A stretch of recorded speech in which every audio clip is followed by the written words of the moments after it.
Welcome, dear listener. Please make yourself comfortable. Lie down. Close your eyes if you wish. This is a story not of excitement, but of time gentle, quiet, and continuous. A slow unfolding of events. No battles, no shouts, no fast movements. Just the calm rhythm of human history. We begin not with kings or cities, but with people. People like you and people like me. People long before there was writing, long before there were clocks or calendars. Let's travel back, far back. 2. The time before history was written. The long, slow Stone Age for most of human existence, life was very, very simple. And very, very slow. The Stone Age lasted tens of thousands of years. People lived in small groups. They moved from place to place. They gathered berries. They hunted when they could. They made tools from stone. There were no cities, no roads, no farming. Just quiet forests, open plains, and small groups of people wandering, resting, eating, and sleeping. They followed the rhythms of the earth. When it was warm, they stayed. When it grew cold, they moved. Somewhere deep in time, someone learned to make fire. Fire gave warmth. It gave light. And slowly, slowly, people began to sit together around fires, telling stories. Simple stories about animals, about the moon, about dreams. It was peaceful. It was slow, the first farmers around 10,000 years ago. Things began to change, but not quickly, not suddenly. Very slowly, in different places, people began to plant seeds. They began to stay in one place. The wild wheat grew. The barley grew. People watched it grow. Then they harvested it. Then they planted again. This was the beginning of farming. It didn't spread quickly. It took thousands of years. But over time, small farming villages appeared. In places like the Fertile Crescent, what is now Iraq, Syria, and Turkey, in China. In the Nile Valley, in the Indus Valley, people began to raise animals. Sheep, goats, cows, chickens. They built houses from mud and stone. They stayed in one place. The days passed slowly. Seasons came and went. People learned to store food. They learned to make pottery. They learned to weave cloth. It was calm. It was quiet. It was the beginning of civilization. The first cities as farming grew. Some villages became larger. And then they became towns, and then cities. The first cities did not appear all at once. They rose gradually over centuries. In Mesopotamia, the land between the rivers, the Tigris and the Euphrates, small towns grew into places like Ur and Uruk. These were quiet cities, no traffic, no neon lights. Just mud brick buildings, temples, granaries, homes. The people planted. They harvested, they prayed, they kept animals.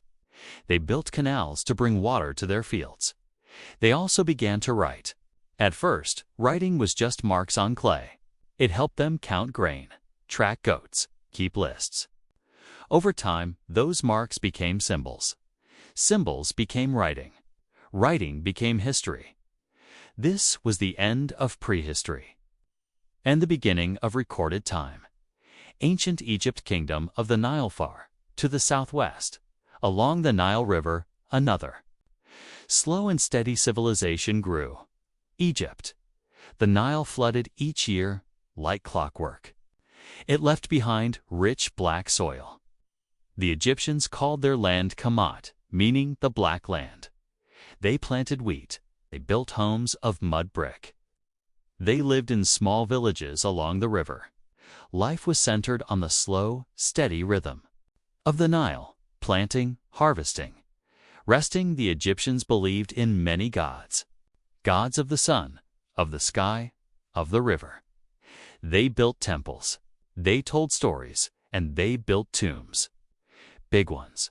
Over time, they built pyramids, huge, silent shapes in the desert. Not built in a day, or a year, or even a decade. They were built slowly, stone by stone, by the hands of thousands. The kings of Egypt were called pharaohs. Some are remembered, many are not.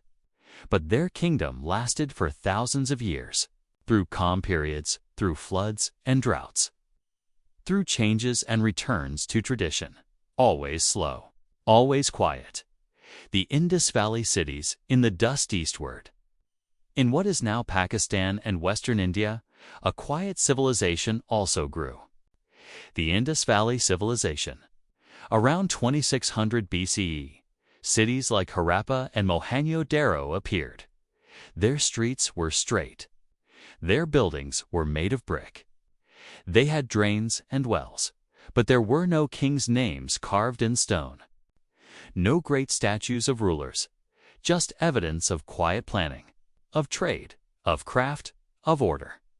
They made seals with animals, pottery with simple designs. We do not know what they believed. Their writing remains unread. Their voices are lost. One day, their cities were abandoned, quietly, without war, without fire. Perhaps the river changed. Perhaps the rains failed. We may never know. But time moved on. Ancient China along the Yellow River to the northeast. In China, the Yellow River flowed. And along its banks, early people planted millet. They raised pigs and chickens. They built small villages of wood and earth. Over time, their societies grew. The Xia dynasty is said to be the first, though no written records survive. Then came the Shang dynasty. They left behind oracle bones, turtle shells, and ox bones with writing carved into them. Questions about the future, about hunting, about weather, about ancestors. The Shang kings ruled from quiet cities with bronze tools, silk cloth, and simple rituals. Time passed. The Zhou dynasty followed. They spoke of the mandate of heaven, that a good ruler was chosen by the skies. And when he failed, the mandate would pass on. Time in ancient China moved slowly. Dynasties rose. Dynasties fell. Villages grew. Traditions deepened. Always thoughtful. Always calm. 10 Summary of Part 1. And so, in the deep quiet of early history, civilizations emerged. Not suddenly, not with noise, but like a slow sunrise, the light creeping over the horizon. First Mesopotamia, then Egypt, then the Indus Valley, then China. People planted, built, traded, prayed, wrote, slept, and woke again.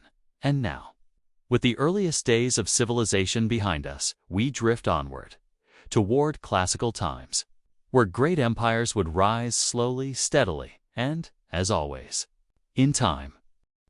A slow step into the classical world. Time does not rush. It does not leap, simply moves. Softly, unchanging. And as it moved forward from the earliest farming societies, people began to ask questions.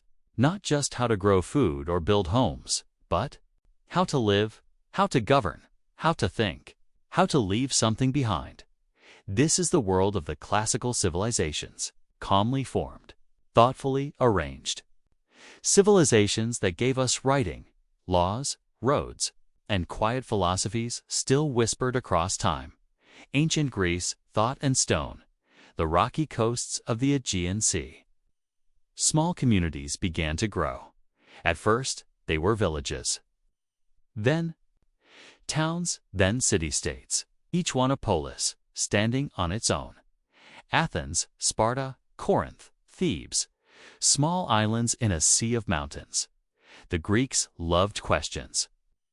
They asked what stars were made of, what justice meant, what truth was.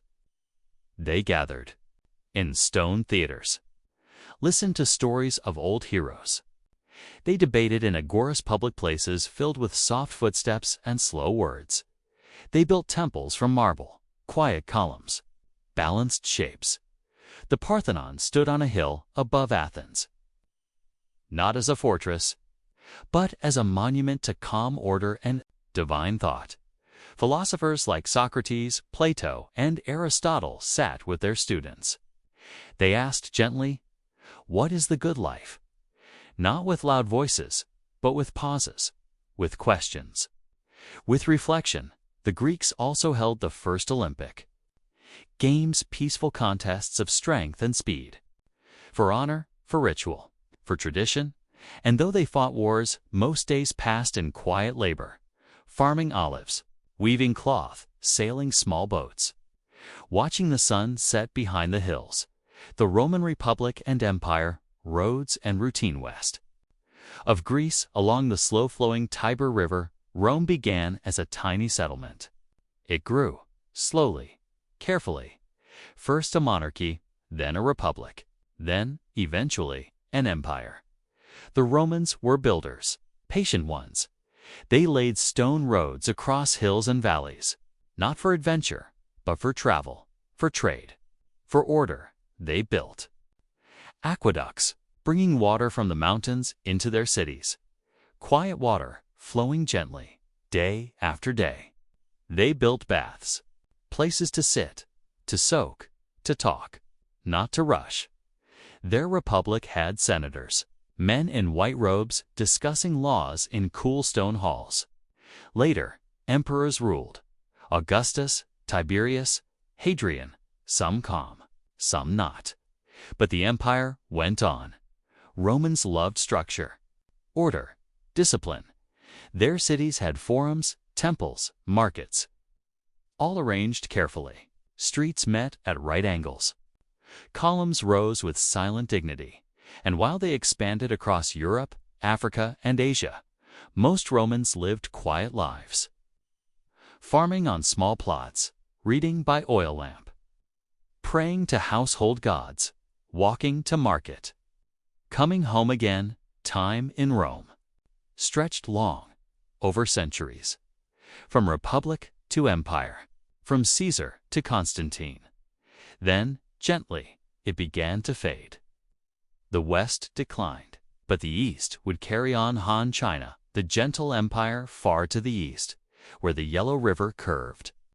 Through green valleys and quiet plains, the Han dynasty ruled China. After the chaos of the Qin dynasty, the Han brought peace, stability, harmony. They believed in Tao, the way, a gentle path, a quiet flow. They also followed Confucius, a teacher who spoke of respect, of order, of doing one's duty, calmly, thoughtfully. Without noise, the Han emperors built roads, too, and canals. They encouraged farming, silk weaving, paper making. They reopened the Silk Road, a long, dusty path across Asia. Traders brought spices, textiles, ideas, slowly, patiently, from Rome to China. From China to Rome, the Han developed civil service exams, not to reward power, but learning. Scholars studied old texts, wrote carefully with brush and ink, memorized classics, passed exams, then served the empire. Homes were built of wood and clay, courtyards filled with plants and silence. Children learned to bow, to speak softly, to listen. For centuries, the Han ruled, until, over time, the empire fractured. But the ideas remained, of duty, of harmony, of balance. India, from Maurya to Guptan, the warm plains of the Indian subcontinent. Along the Ganges River, great empires also formed. First the Maurya, then the Gupta. Both rose not with speed, but with patience. Chandragupta Maurya founded the Maurya Empire. His grandson, Ashoka, expanded it, then changed.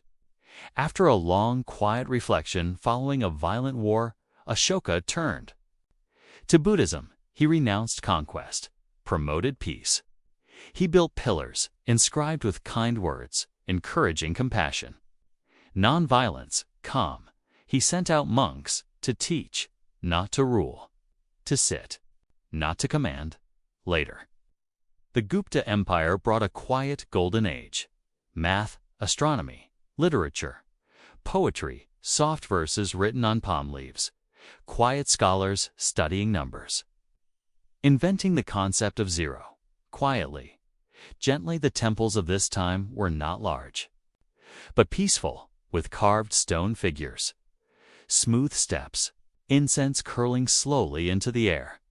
Daily life was simple: planting rice, weaving cotton, sitting beneath trees, listening to the stories of the Ramayana or the Bhagavad Gita, tales not of loud heroes, but thoughtful ones. Persia, the road of the kings in the lands between East and West. Persia thrived. First, the Achaemenid Empire, founded by Cyrus the Great, a king who believed in tolerance, letting people keep their gods, their customs, their peace. The empire stretched wide, but it was held together by roads. The royal road ran for miles and miles, with quiet rest stops, relay stations, couriers delivering messages. Like whispers across the land, the Persians built tall columns, calm courtyards, palaces filled with gardens and silence. In Persepolis, stone stairs led upward, slowly, to meeting halls where words were more important than weapons. Zoroastrianism, the religion of Persia, spoke of truth, of balance, of light and darkness, but not in haste, not in fear. With reflection, the Eastern Mediterranean, a blend of worlds after Alexander the Great's empire, quietly splintered. The Eastern Mediterranean became a region of blending. Greek ideas mixed with Persian traditions. Egyptian gods were given new names. Cities like Alexandria became calm centers of learning. Scrolls filled libraries. Scholars read under oil lamps, quietly, alone in Judea. Religious texts were written, slowly, carefully, passed from scribe to scribe. And in this region, too, Christianity began to take shape. At first, as quiet gatherings, then as churches, then as a faith that would one day shape empires. Summary of Part 2. And so, as time flowed forward, great civilizations rose. Greece, Rome, Han China, Gupta, India, Persia, each one unique, but each one calm in its way.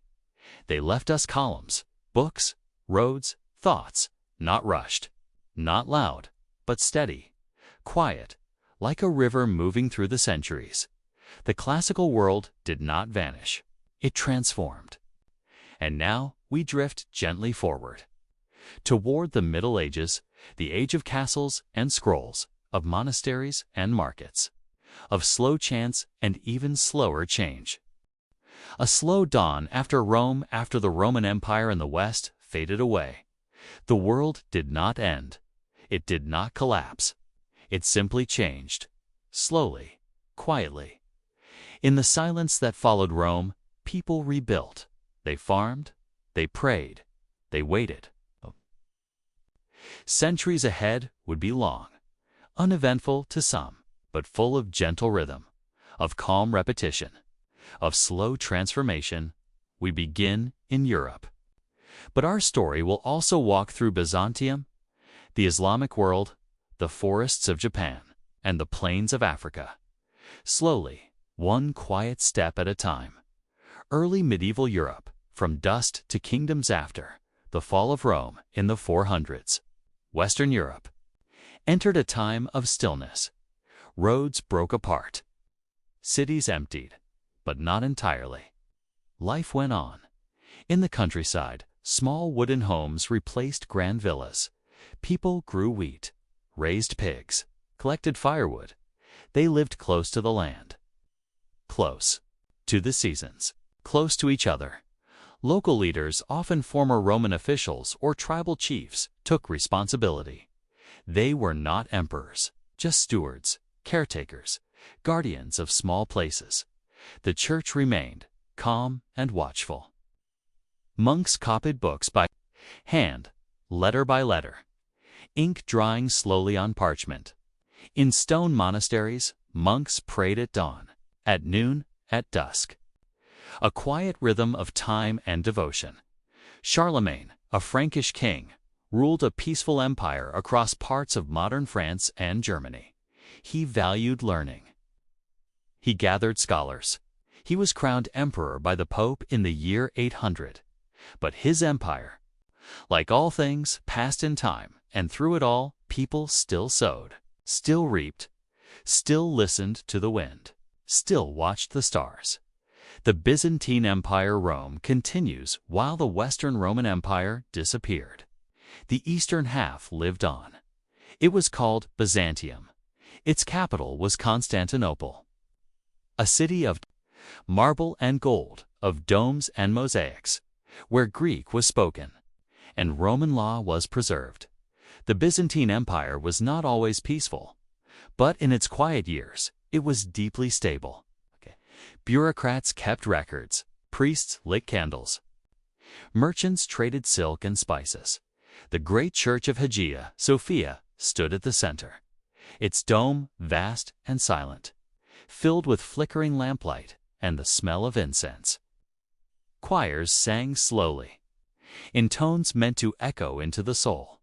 Byzantium lasted for 1,000 years after Rome's fall, preserving books, ideas, art, until, in time, it too would fade. Islamic Golden Age, a light in the East End, the 7th century. In the still deserts of Arabia, a new faith emerged. Islam, the Prophet Muhammad, taught simplicity, charity, prayer, submission to the one God. The religion spread, calmly at first, then swiftly. But beyond conquest, it brought knowledge. Cities like Baghdad, Cordoba, and Cairo became centers of calm scholarship. While Europe slept, these cities wrote, calculated, translated. Astronomers watched the sky. Philosophers studied Aristotle. Doctors catalogued diseases. Mathematicians wrote in gentle Arabic script, creating numbers we still use today. In Baghdad's House of Wisdom, men in long robes sat quietly at wooden desks, reading Greek texts, translating them into Arabic, preserving ideas for the future. Mosques echoed with soft calls to prayer, 5 times a day, time measured not in minutes, but in devotion. Temples and Song China, refined and peaceful meanwhile. Far to the east, China flourished under the Tang and Song dynasties. Cities grew, but not chaotically. Markets were organized. Canals connected. Villages.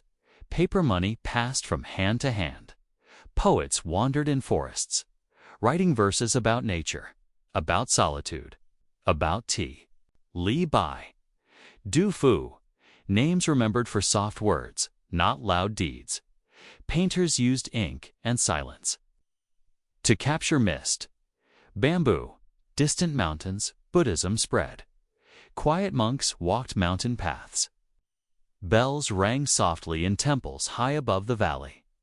The Song dynasty saw inventions: gunpowder, the compass, printing, but these came slowly, without fanfare, without rush, just steady, gentle discovery.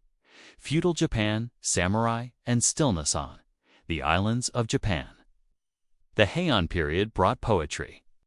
Courtiers in silk robes composed verses, wrote diaries, admired the moon, the cherry blossoms, the briefness of things. Later, during the feudal era, warriors known as samurai served lords. But they followed Bushido, path of stillness, of discipline, of reflection. Temples rose in quiet forests, paths lined with moss, the sound of sandals on stone, the stillness of Zen gardens, raked carefully. Patterns left undisturbed by wind or time. Africa empires beneath the sun in West Africa. Kingdoms like Ghana, Mali, and Songhai grew near the Niger River. Cities like Timbuktu became centers of learning. Mosques were made of mud brick and wood. Libraries held books in Arabic script.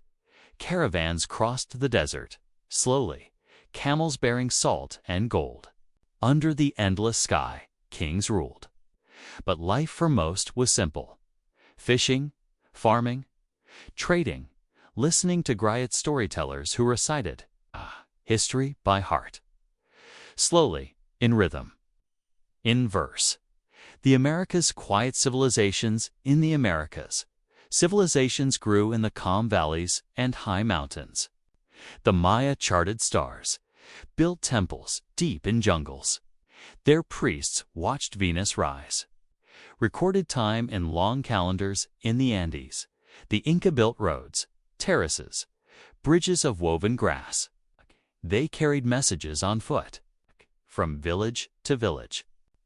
Step by step, in North America, the ancestral pueblones made homes in cliffs, peaceful dwellings of stone and silence.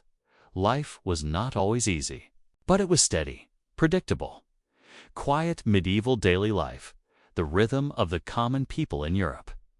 Most people never saw a king, or rode a horse, or read a book.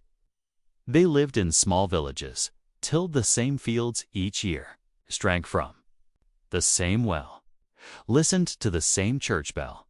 The calendar marked holy days, not birthdays. The seasons ruled all. Spring planting, summer tending, autumn harvest, winter rest. Meals were simple. Porridge, bread, cheese. The fire burned low. Time passed in flickering candlelight. Evenings were dark, long, quiet. Monasteries, islands of silence across Europe. Monasteries dotted the landscape. Inside, monks followed a rule. Silence, prayer, work, study. They rose before dawn. Sang psalms, copied books, tended gardens. Their days were divided by bells, not clocks. They spoke only when needed, their voices low. Even in cold scriptoria, monks bent over parchment. Illuminated letters, tiny gold leaves, deep blue ink. Every word sacred. Every margin measured. Summary of Part 3. The Middle Ages were not loud. They were not fast. They were not empty. They were full of quiet things, of small lives, of slow steps. Empires came and went. But the peasants still planted. The monks still prayed.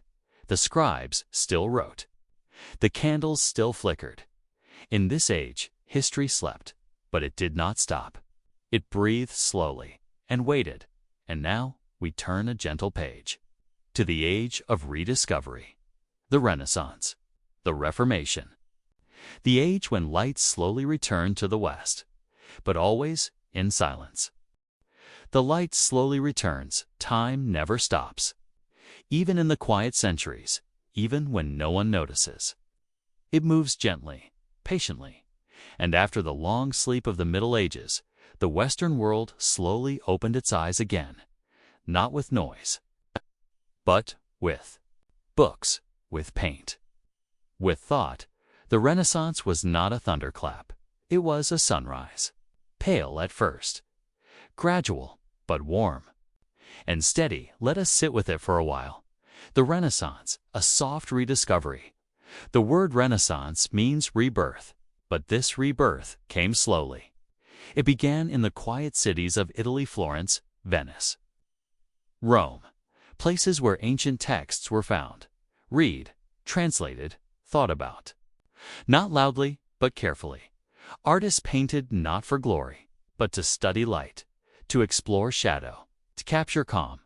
Leonardo da Vinci drew machines in silence, sketched the human body with gentle detail.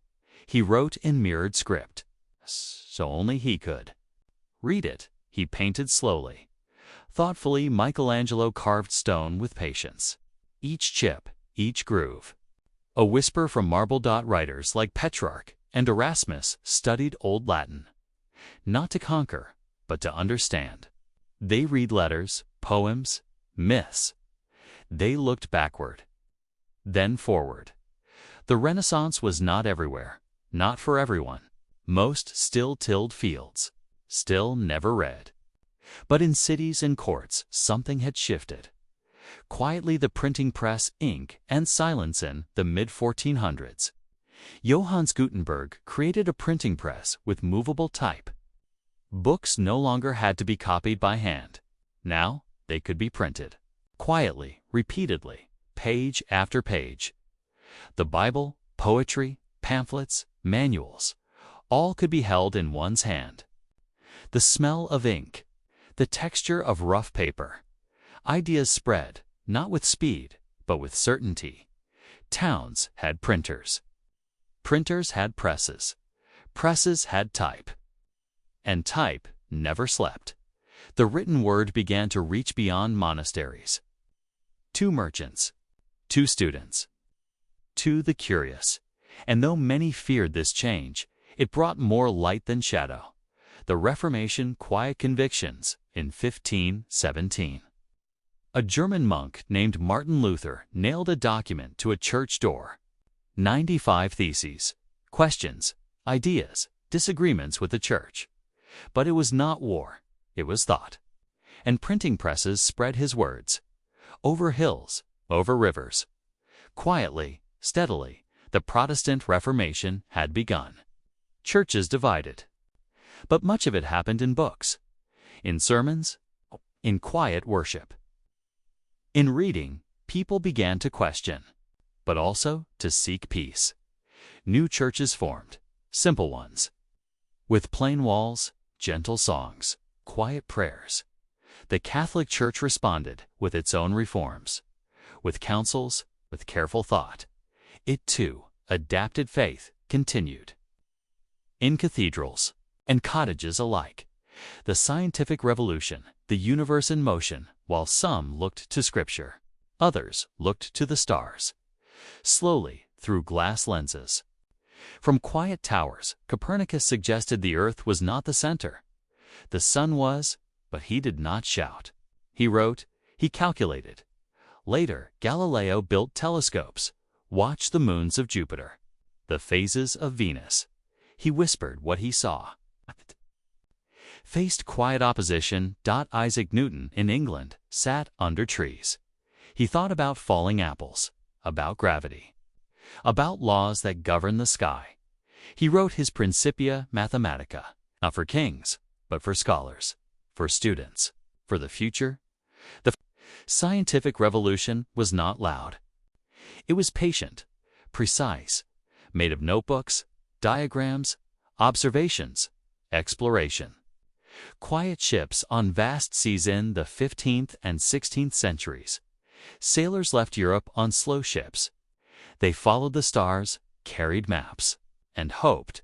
Portugal, Spain, England, France, they reached coasts unknown to them, where people already lived, where civilizations had thrived for centuries. The age of exploration was not always peaceful. There was conquest, colonization, but the first journeys were slow, lonely, long. The ocean is vast and quiet. Some explorers came to trade, some to learn, others to claim. But for every loud arrival, there were many silent sunrises at sea, many calm nights with only waves and stars, colonial beginnings, distant settlements as ships returned, colonies formed. On islands, along coasts, in forests, each one small, fragile, a few wooden homes, a church, a square. People brought their customs, their languages, their quiet hopes, and as the years passed, those settlements grew, slowly, sometimes peacefully, sometimes not. Crops were planted, tools were traded, families were formed, and time, as always, moved gently forward. The Enlightenment, a calm awakening in the 17th and 18th centuries. People in Europe began to think deeply about rights, about reason, about governments and individuals. This was the Enlightenment, not a revolution of fire, but of ideas. Philosophers wrote books, sat in candlelit studies, discussed freedom, tolerance, balance. John Locke spoke of natural rights, Voltaire of religious freedom, Rousseau of social contracts, Montesquieu of laws. Their words traveled in books, in letters, in salons where people sipped tea and listened. They did not demand. They proposed. They questioned. They dreamed. The Enlightenment did not burn. It glowed art, and music. Gentle sound and soft color. As ideas changed, so did art. Baroque gave way to classical. Music became structured, balanced, calm. Composers like Bach, Haydn, and Mozart wrote quietly on parchment. Each note chosen, each phrase deliberate. In great halls, orchestras played. Audiences sat still, listened, felt. Painters like Vermeer captured stillness. A woman reading a letter. A girl with a pearl. Moments of silence made visible. Time slowed. In these works, life paused, and beauty whispered. Daily life, the slow march of seasons. For most, life changed little. People woke with the sun, fed animals, gathered firewood. Children learned to read. Some went to school. Streets were cobbled. Houses timber-bird. Fires crackled, and meals were warm. Governments changed. Ideas moved. But daily life remained familiar, predictable, calm. Even in cities, life followed a rhythm. Bells rang, shops opened. Bakers kneaded dough. Cobblers mended shoes. Sailors tied ropes. History advanced. But people lived gently. Summary of Part 4. From the quiet rediscovery of ancient texts to the slow unfolding of reason and reform, this age brought change. But not all at once, and not with noise. It came through books, through careful thought, through slow ships and soft music, through whispers in libraries, experiments by candlelight. It was a time of balance, of curiosity, of gentle growth. And now we step forward again, into the world of machines, of steam, of wires and factories. But even then, there is quiet to be found. There is always quiet. The world begins to hum. The world never truly sleeps. It rests, it breathes, and sometimes it stirs. As the 18th century faded into the 19th, a quiet but powerful transformation began. Not with speeches or parades, but with gears, with steam, with soft sparks of invention. It was the Industrial Revolution, and it reshaped the world not in a roar, but in a long, deep hum. Let us walk slowly through it now. The Industrial Revolution, machines and smoke in England, small workshops, gave way to large factories. Hand tools were replaced by machines. A spinning wheel became a spinning frame. Cloth woven not at home, but in wide, echoing rooms. The steam engine came. Iron rails stretched across green hills. Trains moved steadily chuffing, not sprinting, bringing coal, cotton, and quiet passengers. Coal was dug from the earth. Iron was smelted. Cities grew, not upward, but outward. Rows of brick houses, lantern-lit streets, narrow canals. Inventors like James Watt, Richard Arkwright, and Eli Whitney worked in quiet workshops. They tested and adjusted. They watched, they waited. And while cities buzzed with new energy, many still lived as before. Tending sheep, walking to market, baking bread. Change came, but it came in layers. Slowly, like fog rolling in. The changing. Countryside farmers, too, felt the shift. New machines helped them plow, harvest, reap. The enclosure movement gathered open fields into private lands. Walls were built, fences drawn. Families moved, some to towns, some to cities, others to new lands entirely. But still, the earth remained. The soil turned. The wheat grew. Birds sang in hedgerows. Rain fell on thatched roofs. Some farmers used journals to track weather. Planting times, yields, gentle science applied to humble soil. The rise of cities. A new kind of quiet cities became larger, denser, streets filled with carts, shops with glass windows. Bells rang from factories to begin each day, but stillness could be found in early morning fog, in libraries, in quiet corners of public parks where children played. Churches offered shelter. Schools taught basics. Night brought lamplight and lullabies. Life became busier. But people still paused. It still found silence. Empires grow steady expansion during the 19th century. European empires expanded. Quietly at first, through trade, through maps, then more forcefully, through colonization. The British Empire spread across India, Africa, and beyond. France, too. And the Dutch, the Portuguese, the Spanish.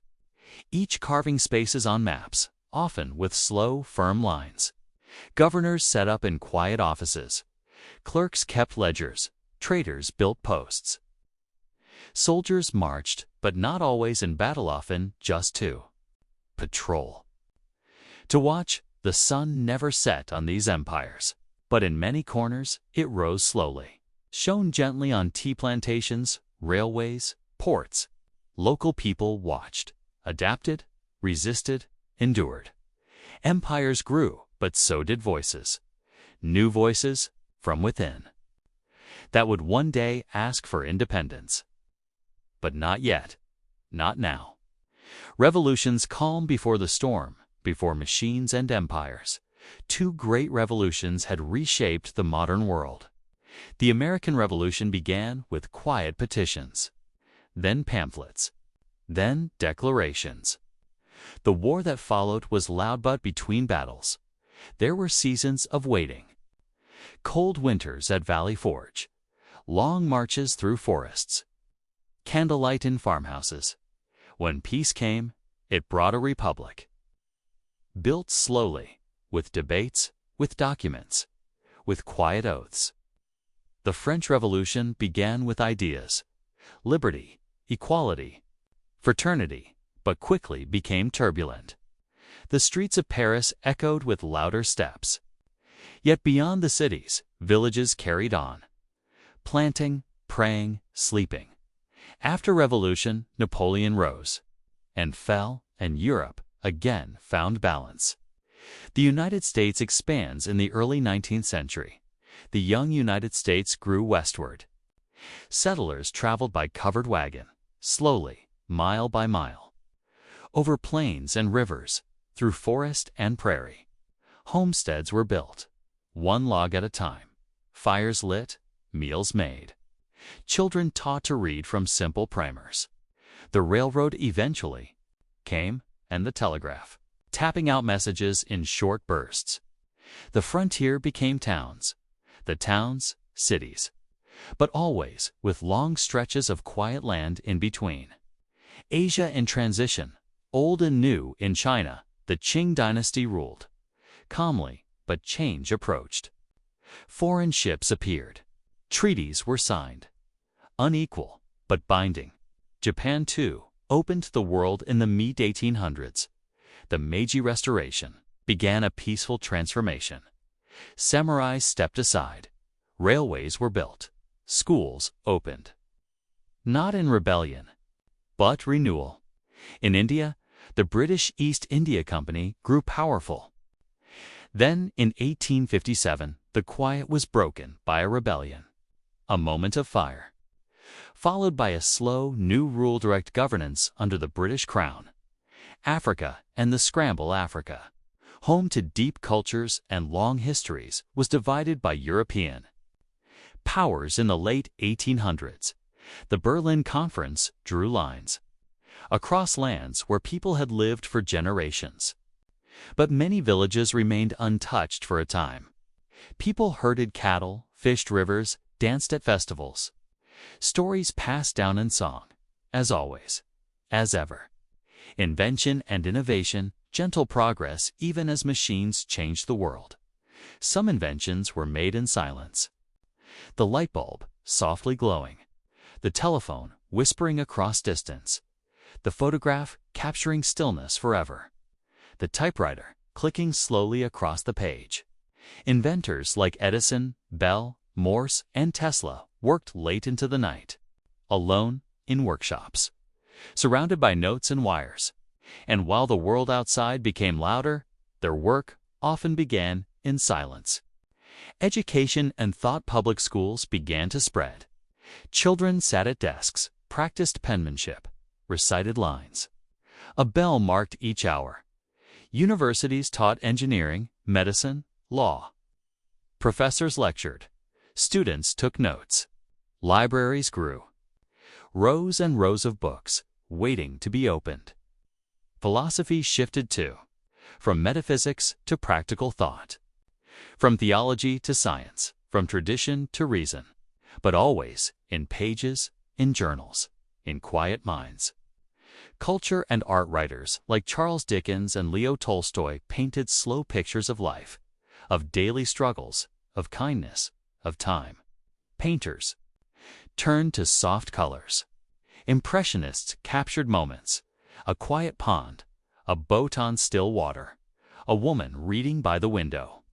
Music grew too, from symphonies to smaller pieces, Chopin's nocturnes, Debussy's clouds, notes like raindrops on a window. Art did not resist change. It embraced it gently. Daily life in the 19th century in homes lit by oil lamps. Evenings were quiet. People read aloud, sewed, played simple music. Meals were shared, breads baked, tea poured.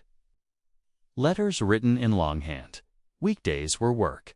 Sundays, rest. Seasons still guided life. Spring planting, summer growing, autumn harvesting, winter waiting.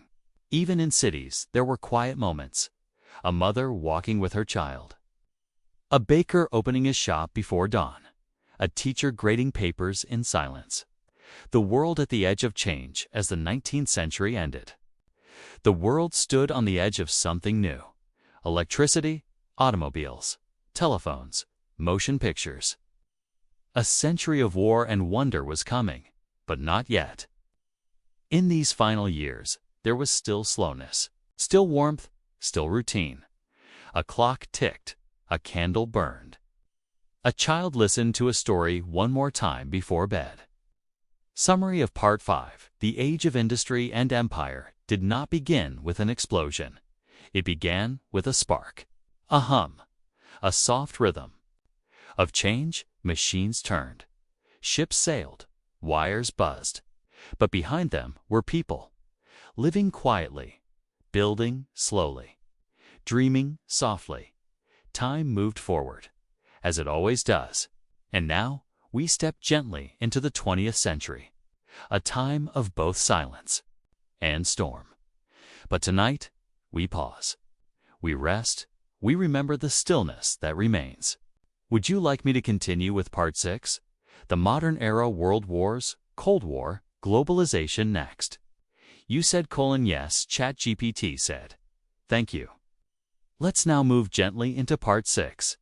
The Modern Era, a time shaped by war, peace, and the quiet tension. Between them, though history grows heavier here, our tone remains soft. Measured, calm, designed not to stir, but to soothe. The 20th century begins. A new century arrived. The 1900s, it came not with fanfare, but with quiet hope. Cities were lit by electric lamps. Trains moved smoothly across continents. Letters traveled through the mail. Telegrams buzzed. People believed in progress, in invention, in the future, but beneath the calm surface, the world was changing. And soon, that change would echo across every land and every sea. World War I, the Great Silence, broken in 1914. A single event set off a chain reaction. The assassination of an archduke in Sarajevo. What followed was war. First, between a few nations. Then between many. It was called the Great War. Later, World War I, but for those who lived through it, it was simply the war. A war unlike any before. Soldiers, left home by train, marched into mud, built trenches. Long lines of earth, damp, cold, still. For days, weeks, months, they waited. Sometimes nothing happened. Then everything did. Shells fell, but often there was silence. Men wrote letters, read books, slept, then woke to the sound of whistles and fear. Far from the front, people worked in factories. Women drove streetcars, children collected scrap. Lives changed, slowly. Everywhere, in 1918, it ended. An armistice was signed. Quietly, a line drawn on a paper. The guns went still. The air filled with relief and sorrow, the interwar period. Between storms after the war, there was quiet. But it was not peace. It was uncertainty. The 1920s brought jazz, radios, new fashions. People danced. But beneath it, wounds remained. In 1929, the stock market fell. The Great Depression began. Factories closed, jobs disappeared. Breadlines formed. Families waited, endured. Hoped governments struggled. Ideas shifted. In some places, new leaders promised order, promised revival, promised more. Among them was Adolf Hitler in Germany. He spoke forcefully, but rose slowly. First with words, then laws, then fear. The world, once again, moved toward war. World War II, a world engulfed in 1939. Germany invaded Poland. Britain and France declared war. So began World War I. It spread quickly. Across Europe, across oceans. The Pacific, North Africa, the Atlantic. The air, but beneath the battles, people lived quietly, as best they could. Families hid. Children were sent to the countryside. Mothers waited for letters. Grandparents whispered stories. People rationed, wrote in diaries, prayed and occupied. Nations, people resisted. In silent ways, hiding neighbors. Passing notes. Listening to forbidden broadcasts, the Holocaust unfolded. Slowly, horrifically. Trains arrived. Gates opened, names forgotten. Numbers remembered. The world watched, often in silence. In the Pacific, war raged from island to island until 1945, when it ended in thunder, in Hiroshima, in Nagasaki. Then silence again. The Cold War, quiet. Tensions. After World War II, the world divided. East and West, capitalism and communism. The United States and the Soviet Union. But this was not a war of bombs. It was a war of waiting, watching, wondering. Nuclear weapons were built. Stored? Never. Used. Diplomats met, talked, agreed, disagreed. People built shelters, practiced drills. Children hid under desks. Not in fear, always, but in ritual. The Cold War stretched for decades, cross borders, through proxies, Korea, Vietnam, Afghanistan. But also through space. Satellites launched. The moon was reached, not with cheers, but quiet awe. A footprint in the dust. A flag standing still. Decolonization, empires fade. After World War II, empires began to dissolve. Slowly, one by one, nations declared independence. Ghana, India, Algeria, Kenya, Vietnam. Some transitions were peaceful, some were not. But each brought new flags, new anthems, new beginnings. In India, Gandhi walked, spoke, fasted. He led, not with force, but silence. Cloth prayer. In Africa, new leaders emerged, and with them, new challenges. New hopes. The age of empire had ended. The age of nationhood had begun. Civil rights and change in the 1950s and 1960s. Movements for justice grew. In the United States, in South Africa, around the world, people marched, sat down, spoke out. Not with weapons, but with songs, signs, stillness, Rosa. Parks sat quietly. Martin Luther King Jr. dreamed aloud. Marchers crossed bridges, arm in arm. In South Africa, apartheid stood like a wall, but it too would fall. Not overnight, but with persistence. With quiet strength, change came. Not by storm, but by steady, unwavering will. Modern technology, gentle revolutions, and homes around the world. Televisions appeared, then computers, then phones. Not at once, but slowly. One screen, one dial, one button at a time. In Silicon Valley, young people in garages built something new. Circuits, code, ideas. A digital world, the internet, arrived quietly. A hum, a connection. A message sent across oceans in a blink. We could now speak instantly, but many still chose silence. To read, to watch, to listen. The world had grown smaller and faster, but still held room for pause. The fall of the Soviet Union in 1991. After years of quiet tension, the Soviet Union dissolved.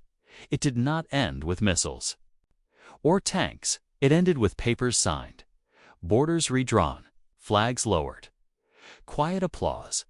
People in Eastern Europe voted, dismantled statues, opened archives, and stepped into something new. Not peace, but possibility. Globalization, a connected world. Trade grew. Planes flew, goods crossed borders. So did ideas. We lived in a global village, a place where distant people knew one another's names, shared music, shared films, shared worries, but connection brought questions about identity, about environment, about how to live together. And so, as always, we talked, we argued, we wondered. Terrorism and response. In 2001, the world shook again. Towers fell, dust rose, silence followed. Nations responded. Wars began, long, uncertain, but people kept living. Children went to school, friends met for coffee. Life continued, even in fear. Climate and consciousness. In the late 20th and early 21st centuries, the Earth itself asked to be heard. Glaciers melted, forests burned, seas rose. Scientists studied, activists spoke. Students marched, but also people planted, recycled, walked instead of drove, and in quiet corners. The world began to remember how to care. Pandemic pause. In 2020, a virus circled the globe. Streets emptied, offices closed, planes sat still, hospitals filled, but skies cleared. Animals returned to empty parks. People stayed home, called family, baked bread, watched the seasons change. A year of stillness, of loss, of reflection.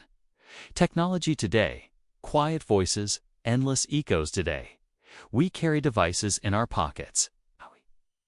Speak, and they listen. We type, and the world replies. We watch history unfold, not from afar, but in real time. But we still pause, still turn pages, still close our eyes. Some things do not change. Summary of Part 6. The modern world is full of motion, but beneath it is stillness. Wars were fought, nations rose, ideas spread. But always between the noise there was quiet. A mother reading to her child, a soldier writing home, a doctor resting between shifts, a teacher correcting papers late. At night, the 20th century roared. But it also whispered, and now we come to the present, to our shared moment. A world both known and unknown. A world in motion, but still at peace, if only we listen. A quiet moment in time. We have traveled far, across millennia, through the slow rise of empires, the fall of kings, the gentle spread of ideas. We now arrive here, not at an end, but a resting point. The present. And as we reflect on today, we do so not with urgency, but with softness, calm stillness. Let this final part ease you deeper into rest. The early 21st century, a new kind of normal. The early 2000s were defined not by any single event, but by many small ones. A changing climate, a digital age, a faster pace of life. But still, the rhythms remained. Children were born, graduations held. Tea was brewed in kitchens across the world. The sun still rose. Slowly, quietly, global conversations' borders still mattered, but conversations crossed them more easily than ever. Social media appeared, not with trumpets, but with pings, alerts, posts, likes. People began to speak to the world from their bedrooms, share thoughts, pictures, feelings. Sometimes those words were loud, but often they were simple. A sunset, a sleeping cat. In every corner of the world, someone scrolled. Someone sighed. Someone turned off their screen and looked. Out the window, technology becomes everyday in homes. Machines began to listen. Smart speakers, smart lights.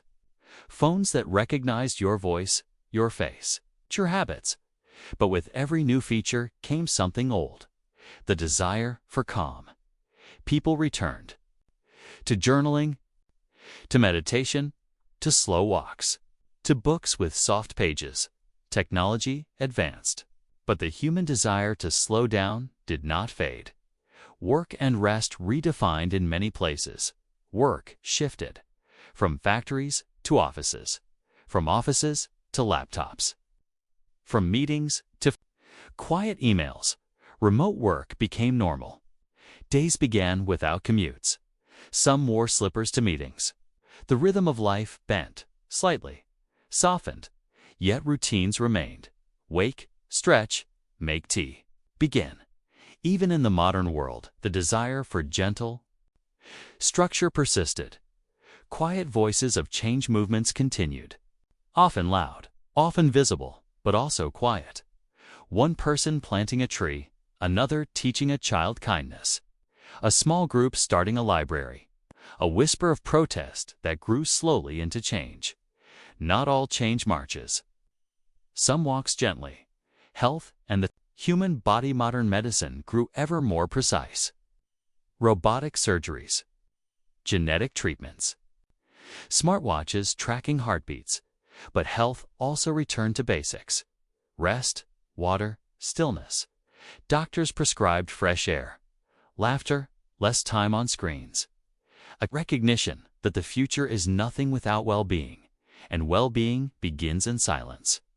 The return of space. Once again, humans looked to the stars. Private companies launched rockets. Astronauts orbited above in space stations. Plans were drawn to return to the moon, to reach Mars, but space remained quiet, vast, silent, no sound in the vacuum, just the hum of machines. The gentle blinking of lights, the cosmos-like history, unfolds slowly. The threads of connection. Despite all progress, human needs have changed little. We long to belong, to be heard, to be safe. We sing lullabies to babies. We light candles on birthdays. We remember those we've lost. We sit beside friends in silence, across every culture, every language. These things remain. A cup of tea, a warm blanket, a story before bed, reflections on the past and now. As we look back, we see a pattern, not chaos, not confusion, but flow. Each moment followed another. A line through time, not straight, not sharp, but gentle, undulating. Unbroken history is not only what happened, it's what was felt, remembered, dreamed, and just like you right now, it has often been still. The comfort of boredom. People often think boredom is a problem, but perhaps it is a gift. Boredom is what happens when nothing demands your attention, when your mind can wander, when your body can rest. Boredom is the space where imagination grows, where the past speaks softly, where the future waits without pressure. This story has been boring, and that is good. Where we are now, you are here. Somewhere in the 21st century, a blink in time. and yet the result of every step that came before. From early humans with stones, to you holding a phone or resting under a blanket. You are history. In quiet motion, a part of the great, gentle story. And so we enter, perhaps, we continue. This story has no final line. Time doesn't stop. It moves forward. Even now, as you breathe in and out, there will be new inventions, new challenges, new hopes.